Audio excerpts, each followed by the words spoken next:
Hello, everyone. We are so excited to have you here today with Gena Mayo. We are ready to do our kids class today on Antonio Vivaldi and his Four Seasons. I am so excited. This is one of my favorite pieces of music. If you've never heard it before, I'm sure that you are going to love it, that Gena is just going to make you fall in love with this music because it is such an incredible piece of music. This is part of our Charlotte Mason series.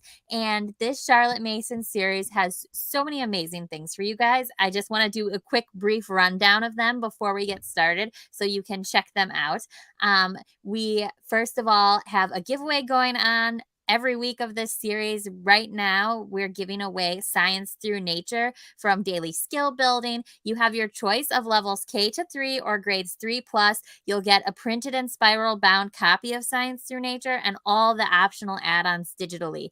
And so this is a really great prize. I encourage you to head on over to check it out. I'll share the link with you in the comments in a minute. And also we have a freebie right now that you can grab from Right Bonnie Rose, which is the Leaders and Leadership Inspirational Bible Verses Copywork. This freebie is only available for this week, and it's going to have 8 verses that talk about leaders and leadership from the Bible in there. It has a print option and a cursive option. So whatever your kid's level is at, there'll be a good fit for them in their freebie. And as well, thinking of that, I wanted to make sure I'm going to drop in the link right now, the printable pack that goes along with today's class. So if you have not yet downloaded that and printed it out, it's going to be helpful for this class, right, Gena? Yes.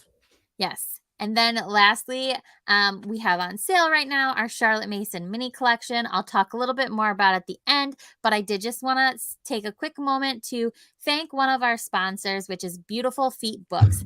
Since 1984, Beautiful Feet Books has published K-12 curriculum, teacher's guides, individual books, and other products for homeschool educators worldwide. In the past 2 years, we've released new science, geography, and elective studies to combine with our beloved history packs. Based on the Charlotte Mason philosophy, our literature-rich approach to learning introduces curriculum to students in a way that is fascinating, relatable, and fun. So we are thrilled to have them as our sponsor, thrilled today to have Gena here with us, and thrilled to be doing this whole series. So I'm going to drop those additional links in this comment, but without further ado, I'm going to turn it over to Gena so that we can get started and get learning about our music. All right. Thank you so much, Melissa. Melissa and I just found out that we are kind of neighbors living pretty close, maybe about an hour away from each other. So that's kind of fun. And I'm seeing some different places where you all are visiting us from around the world. So glad you're here. Just a little background about me. My name is Gena Mayo, and I have been homeschooling the whole time. I have 8 children. 4 have already graduated, and I still have 2 in high school and 2 in middle school. And I run the company Music in Our Homeschool, and my full goal is to make sure that all homeschool parents have a chance to include music in your homeschools in the easiest way possible. So that is my goal. I have created lots of different types of homeschool courses, and several of them are specifically Charlotte Mason inspired. So one of the things Charlotte Mason said is that she wants everyone to get to really know a great artist, whether they are a picture painter artist or a musician. And so I have created a composer study for you today on Antonio Vivaldi. This is what the packet looks like if you were able to download it. The link is up there. Melissa shared it above.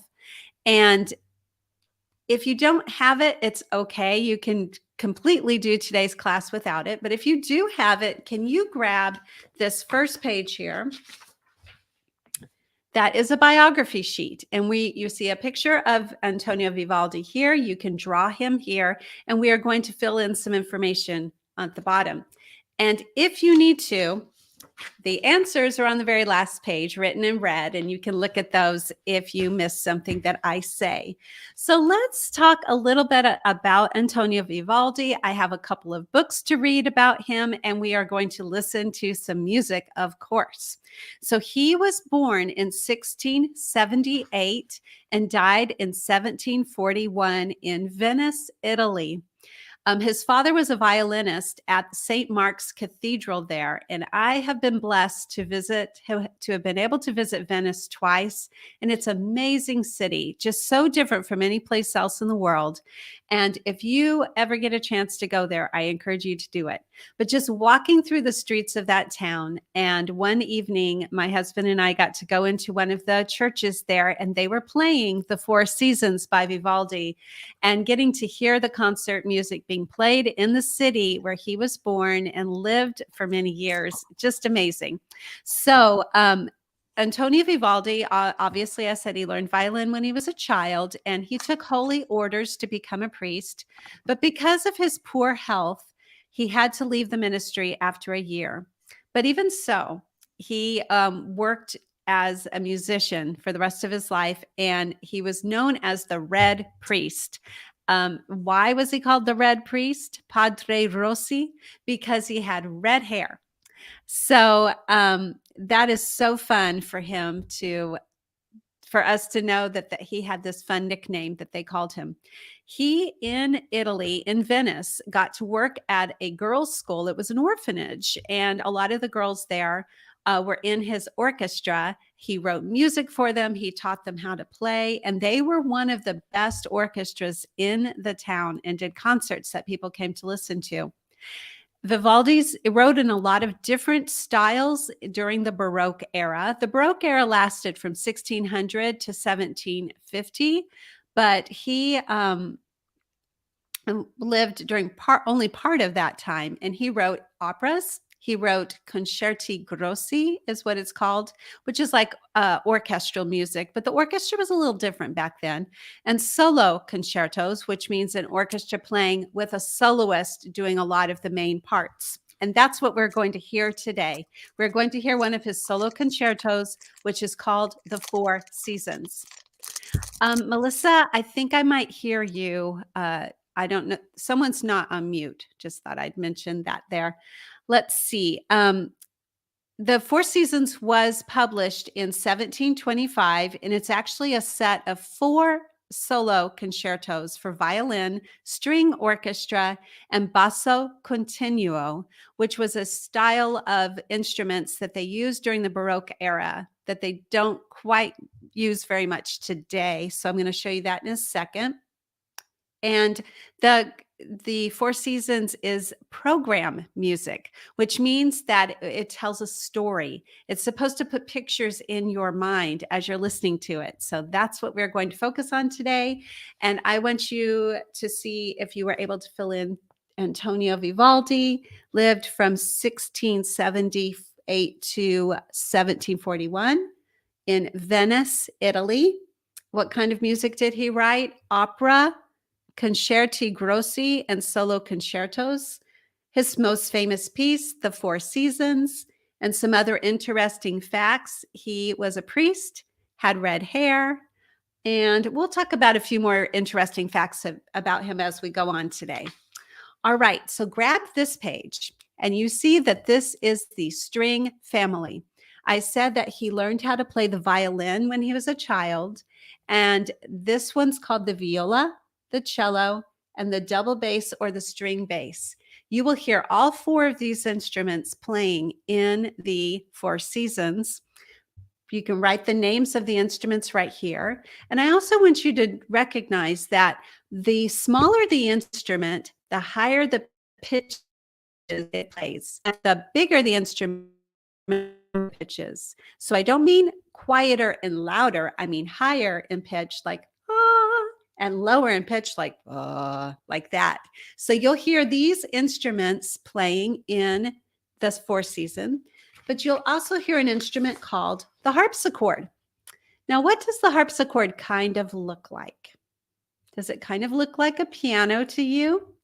It is a keyboard instrument, just like a piano, just like my electric piano back there is a keyboard instrument. The organ, there's some others called the clavichord and the synthesizer. So those instruments are all keyboard instruments. So they have what looks like piano keys. And then what you do is, one second here, okay, is the difference between the harpsichord and the piano, which had not been invented yet. The piano didn't get to be popular until the 1800s. And remember, I said he died in 1741. So he used the harpsichord. And the way the difference piano and a harpsichord works is a piano hits the string. So the strings go across like this, and the piano has a little felt hammer that hits the string. So what you can do with the piano is you can play it loudly and softly by how you press on the keys. With the harpsichord, you can't do that. No matter how hard or soft you hit the keys, it's going to be the same volume because it works by plucking the string. It has this little quill is what they used to use back in the Baroque era, a quill of a bird's feather. Today, they're usually made with plastic, but it will pluck the string so it can't do it in a different way, like the hammer can hit it loudly or gently or hardly for loud and soft. So that's the difference between the harpsichord and the piano. All right. So what I'm going to do for the rest of our time today is I have 2 books to read to you that will help you understand a little bit more about Vivaldi and his music. This one's called Vivaldi's Four Seasons, and it talks about the girls' school that he worked at. And then this one is called The Story Orchestra, Four Seasons in One Day. And I'm going to mix up listening to the music along with the story of the second book. Okay, so see if you can find some more interesting facts about Vivaldi as I read this book to you. Venice, Italy. In the 18th century, tourists flocked to Venice. They strolled through St. Mark's Square and floated in gondolas under moonlight. Venice was an island of luxury and splendor, and most of all, it was a city of music. Opera flowed from the theaters, folk songs drifted along the canals, trumpets and trombones filled the soaring vaults of St. Mark's Basilica. Music was everywhere, but the most mesmerizing performances came from the Ospedale della Pietà, an orphanage on the edge of the city. Each week, the Pietà hosted a concert. Visitors gathered in the Great Hall, eagerly awaiting the event. One by one, a dozen musicians appeared in the upper gallery. They raised their instruments, and within seconds, a sparkling wave of music splashed down from above. Soaring violins and violas merged with cellos and the harpsichord. No one below could see the musicians' faces. A large ornate grille hid them from view. The Pietà Orchestra was one of Italy's finest. Everyone knew the performers there were special because all the musicians were young girls. One of the girls of the Pietà rarely left the orphanage. Only their teacher, a priest named Antonio Vivaldi, visited them regularly. "Good morning, my young friends. Are you ready to work?" asked Vivaldi. "Yes, Padre Rossi," the girls responded as they fetched their instruments. They called him Padre Rossi, meaning Father Redhead, because of his red hair. "I have composed a new concerto," he announced with excitement. "It's marvelous, if I do say myself." Vivaldi handed out the music. "Anna Maria, you are the oldest. You may play the solo." She reached for the music, but Vivaldi pulled it back quickly. "Careful," he joked. "It's very fast." Anna Maria darted forward and grabbed the part. "Speed is no problem," she said triumphantly. "I'll play your concerto, but first, tell us about your newest opera." The younger girls began to jump and cheer. "Opera, opera." Vivaldi laughed as Anna Maria handed him her instrument. "Last night's performance was wonderful," he said, pulling the bow across the strings. Violin in hand, Vivaldi brought each character to life: the valiant knight, the lovelorn maiden, the evil sorceress. In their minds, the girls traveled to distant cities, climbed volcanoes, danced in silk gowns. Padre Rossi understood that life in the orphanage was difficult. Many of the girls had physical disabilities. Paulina limped, Teresa was blind in one eye, and Magdalena had trouble breathing. Through the music, Vivaldi helped the girls forget the hard realities of their lives, at least for a while. The only bad thing about Vivaldi's job was the orphanage's board of governors. There's no need to fill the girls with silly stories. Fill the girls' heads with silly stories, the chief governor complained. I'm only trying to spark their imaginations. Vivaldi responded, storytelling makes them better musicians. Hogwash, snapped the chief governor. Your job is to teach them proper playing technique. We won't put up with your folly forever. Anna Maria is a fine violinist. Before long, she will be able to lead the music lessons herself.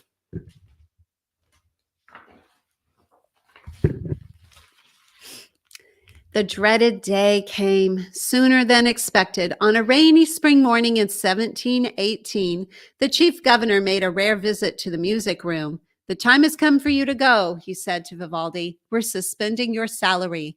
Anna Maria will lead the music lessons now. Vivaldi's face grew as red as his hair. Paulina and Magdalena started to cry.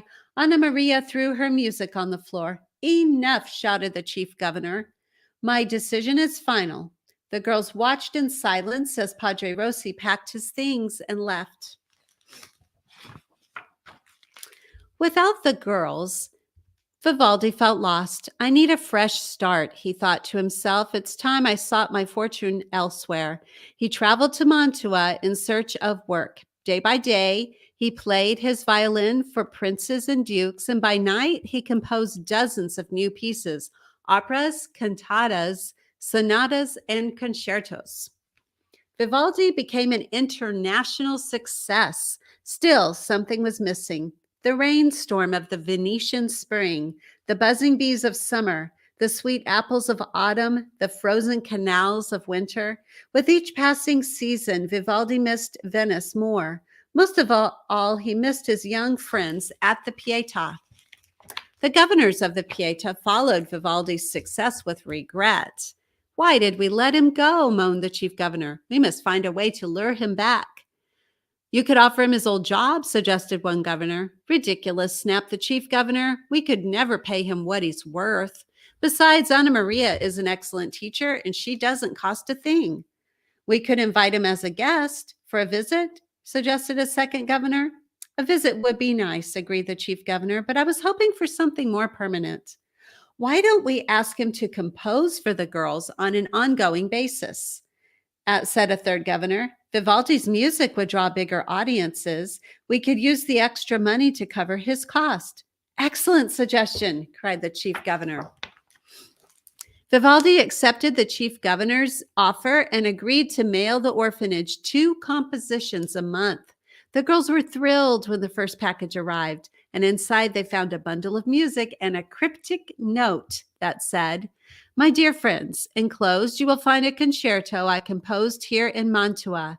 When I return to Venice in December, I will share the joys of spring with you. With affection, Padre Rossi. The letter doesn't make sense, said Teresa. We can't celebrate spring in December. Anna Maria examined the music. Of course we can, she exclaimed. Look, this composition is labeled Spring. Magdalena clapped her hands. He's got a new story for us, she said excitedly. Hurry, there's no time to lose. We must begin practicing right away. Vivaldi visited the Pietà a few months later. Several years had passed since he had seen his young friends, and when he walked through the door, the girls cheered and rushed to hug him. Careful, girls, don't smother him, said Anna Maria, laughing. Let's show Padre Rossi what we've learned. Still giggling with excitement, the girls took their places. Spring greets you, Padre Rossi, Anna Maria exclaimed. The violins played a majestic march. Vivaldi began to narrate. Spring has arrived, he said. The birds sing a happy song. The gentle breath of the zephyrs makes the streams flow and murmur sweetly. A soft breeze rose from the violins. Thunder and lightning greet Lady Spring as well, said Vivaldi in an ominous voice. The orchestra exploded with thunderclaps. Lightning flashed from Anna Maria's violin.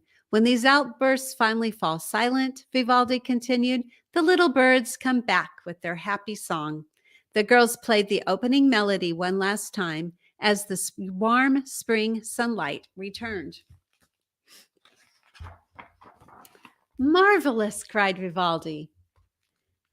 He turned to Anna Maria. Brava, my dear, you taught them well. Playing your music is always a joy, she replied, especially when you're here to fill in the story. Let us not delay. On to the next stanza of our musical poem. In this movement, we find ourselves in a meadow. Anna Maria, you are a sleeping goat herd. Violas, you are the goat herd's barking dog. What about the rest of us? Asked Paulina. You have the most important part, responded Vivaldi. You are nature itself, the rustling grasses and murmuring trees. As the girls played, a lush landscape of sound spread across the room. When at last they came to the third movement, Teresa asked, this last part is a celebration, isn't it, Padre Rossi? Indeed it is, he answered. High on a mountain top, a shepherd plays his pipes. Vivaldi took Teresa by the hand and skipped around the room. Dance, dance, he cried. Spring is here at last. The girls began playing a lilting tune. The sweet scent of flowers rose from their instruments. Nymphs and shepherds appeared. The joy of Vivaldi's spring filled the Pietà as the cold winds of winter blew outside.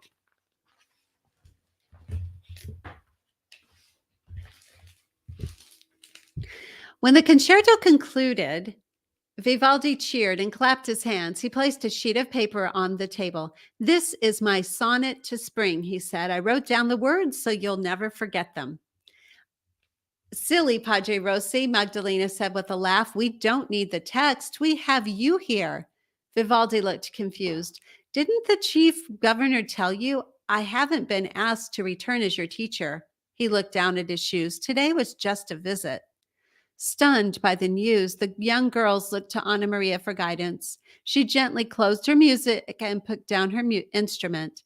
Then she walked over to her former teacher and took his hand. Padre Rossi, you are always in our hearts, she said. Every time we play your music, we hear your wonderful stories. It's true, said Teresa, rushing forward to hug Vivaldi. The other girls followed. Vivaldi smiled and wiped away a tear.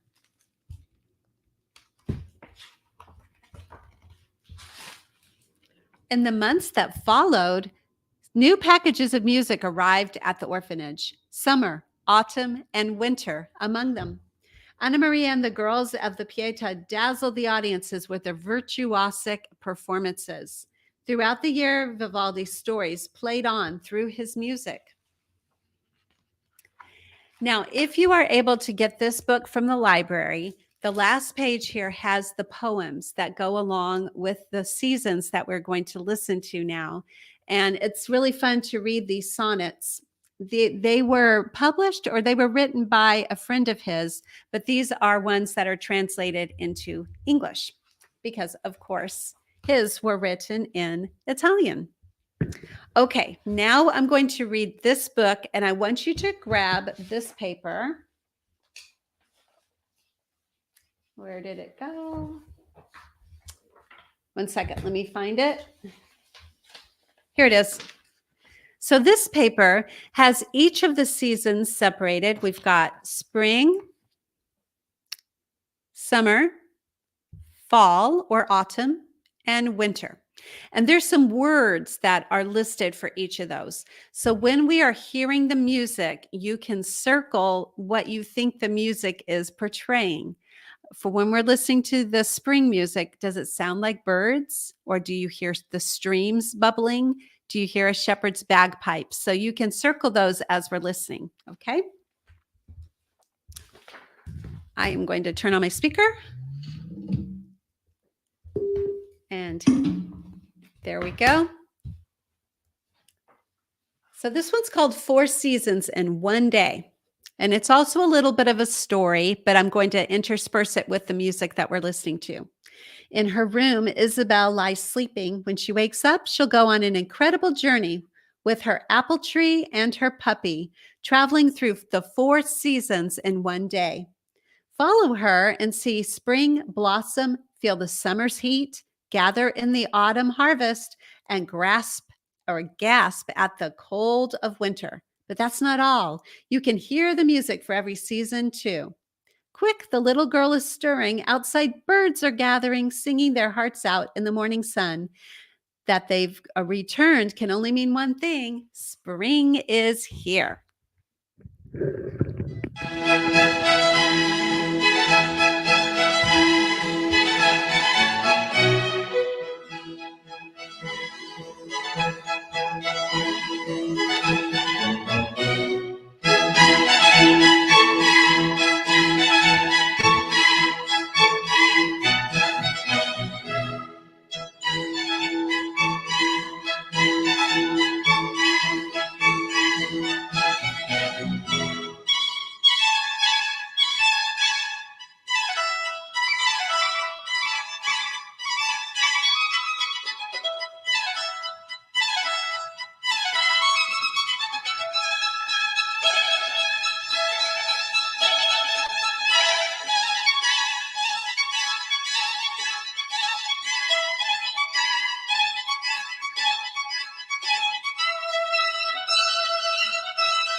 So, what do you think? Did you hear any birds chirping? It wasn't real birds, but it was the violins that made it sound like the birds chirping. Did it sound happy to you? I think it did. So I would circle birds and happy song for sure for that one. Now let's go to the next page. After listening to the spring dawn chorus over breakfast, Isabel fetches her apple tree and her bag. Come on, Pickle. She calls to her puppy, we have to hurry to get to the spring festival by noon. But as they leave the house, clouds fill the sky. Spring skies are as changeable as the wind and full of sudden showers. So the next part we're listening to, see if this sounds like a sudden spring shower to you.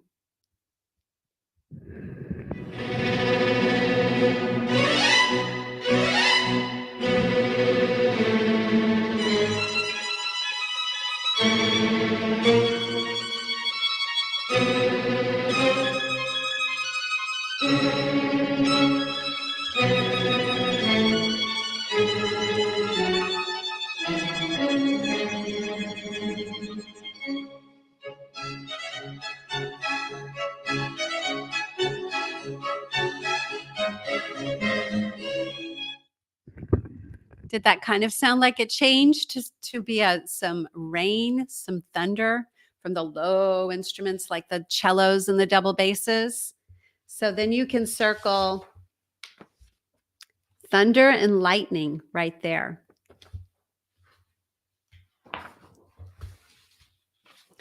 The rain is vanished by the time Isabel and Pickle get to the spring festival at noon. Everywhere they look, there are people smiling, dancing, and laughing under the blue sky and shining sun. The air feels fresh and new, and lambs bleat and chicks tweet, and everyone gathers to wear spring flowers and plant vegetables. An Easter egg hunt is underway. Come on, Pickle, says Isabel. Let's join in. So next we're listening to part of the third movement of spring. So let me find that one.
What do you think you heard that time? Any of these other words? Did anything remind you of a meadow or a goat herd, flowers or streams, or the shepherd's bagpipe? So you can circle those if the music made you think of that while you were listening to it. All right, next page. As the afternoon wears on, it grows hotter and hotter. The strong summer sun bears down on the festival goers, including Isabel and Pickle. The heat tickles their backs, prickles their skin, and breathes down their necks. The only thing they can do is close their eyes. But while they do, dark clouds appear from nowhere, covering the sun. Too late, Isabel awakens and looks up at the dark sky. So we're going to listen to the first part of the movement of summer now.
Did that one make you think that it was getting hotter and hotter and it was making you really tired with all the rests? A rest in music is when there's no music going on. So they would play and they would stop. So the next one for summer, maybe you'd circle hot and tired for that first one we just heard. Okay, next page.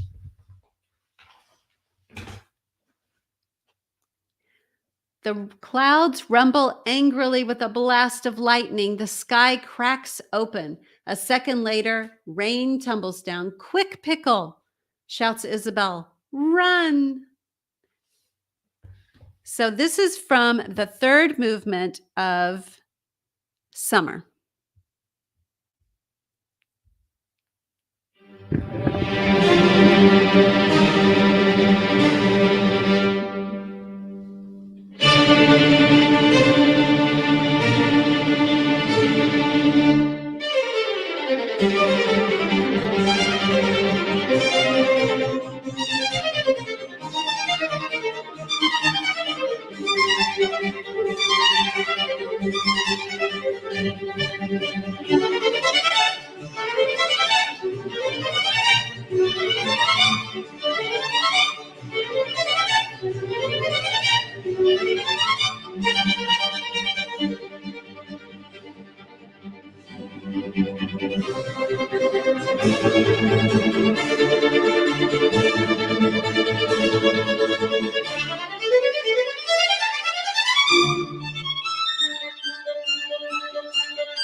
I think one thing that's really neat about this music is that no matter how many times I listen to it, I keep hearing something new and I keep changing which one's my favorite movement. So there are 12 movements in all, 4 different seasons, 3 movements for each season. So the whole thing takes about 45 minutes to listen to if you just started from beginning to end. So I really encourage you to do that.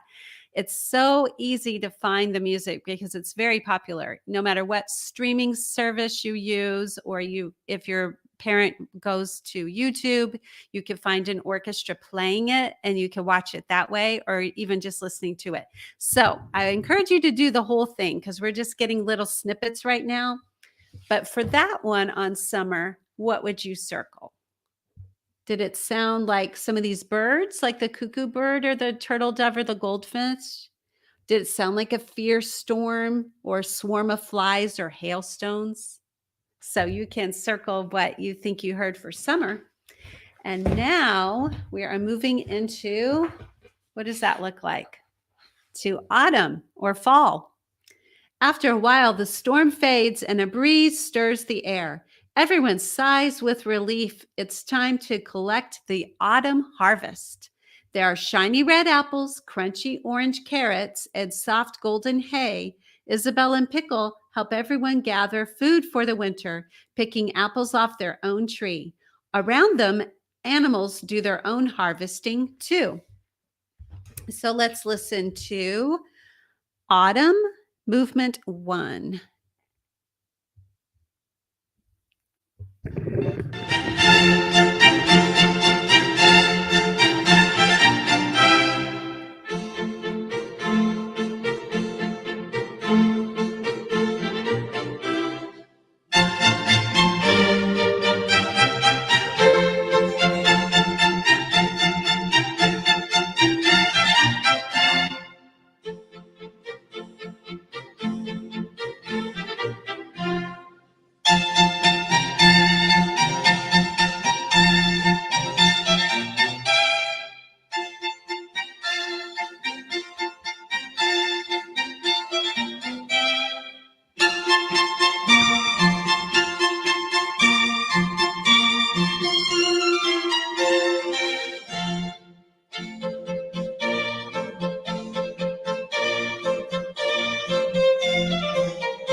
Did that one sound like a happy harvest party? It sure did to me. So let's look at these words. So rich harvest, fresh air, maybe even dancing. I might think that one would be. In the fading light, the air becomes cooler. The leaves turn orange, red, and brown and fall from the trees in huge dusty piles. Let's jump through them as we walk back, Pickle, cries Isabel. Above them, the birds fly away to warmer lands, and all around, animals prepare for a long, cold winter. Here is Autumn, the beginning of movement 3.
So maybe that one was a peasant's dance too, but I definitely felt the jumping in the leaves. Did you? Have you guys done that this year yet? Raked up some leaves and jumped in them?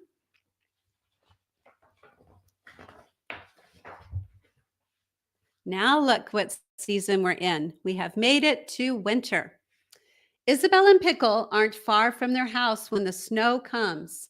The winter cold bites into their hands and faces, making them shiver and tingle. They run around to keep warm and they build a handsome snowman.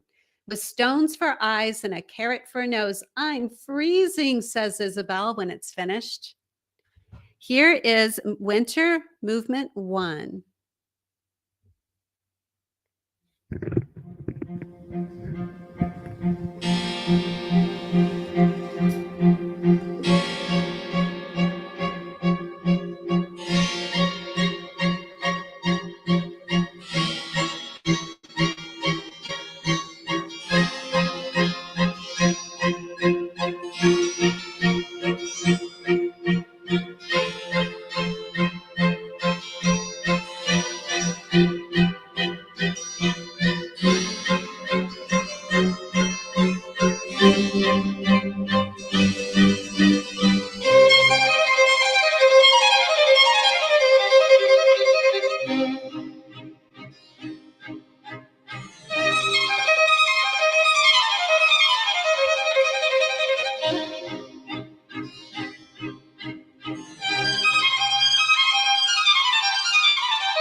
Isn't it amazing that he was able to write music that makes you feel cold? Because I think that sure does. Frozy, icy snow, teeth chattering, captures the sharp bite of cold while playing outside for sure. So that is definitely what we are feeling in the winter. The sun's setting, says Isabel. Hurry, Pickle. We've got to get inside before it gets dark. They run along as fast as they can, but Isabel stumbles on an icy bit of path. She trips, slips, and the apple tree falls out of her hands, rolls down the hill and into a stream, and the pot smashes. So listen to this part.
So that was the end of the first movement of the three for winter. And I like what some of you said: winds at war, teeth chattering burr, sounds scared, and sounds like someone crying. Yes, I think he did such an amazing job with this program music. We have one more page in our book and one more part of music to listen to. My poor tree, says Isabel as she sits at home, safe and sound. I'm so sad I lost it. What's the matter? Scratching at Isabel's pocket. Isabel puts her hand in and finds an apple. You're so clever, she exclaimed, because after she has eaten the apple, she is left with the core, which has a few brown, glossy seeds, the perfect seeds to plant for spring, so a new apple tree can grow. So look at this picture here of her sitting in her warm, cozy chair with a blanket and the fire going. And let's listen to the end of the last movement of winter.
And that is how the Four Seasons ends. So I'm so curious of the winter. What did we start with? Spring, summer, autumn, and winter. Which was your favorite?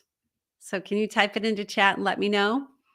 And then while you're doing that, I just wanted to tell you that I do teach a live music lesson like this every single month inside my membership, which is called Music in Our Homeschool Plus. So I love doing composer studies. That's what we usually do. Sometimes they're a little bit different, but that is what I love to do inside my membership. Let's see what we've got here. Winter, summer, winter, fall. It says it almost ends kind of on a cliffhanger. I agree. It's a very interesting ending. Winter and spring. I think my favorite one is winter, even though it's definitely not my favorite season because I get way too cold living up here in northern Illinois. But I do like the music winter that Vivaldi wrote. And then we have autumn, fall, summer, fall. So lots of different ones that you guys like. Winter. I do have a couple of links. I think Melissa was going to put in places where you can go to get some free lessons if you're interested. One is at musicinourhomeschool.com/sampler, and that actually gives you some free lessons to a lot of courses that I have. And the other one is musicinourhomeschool.com/ free music lessons, and that will give you some other music lessons there.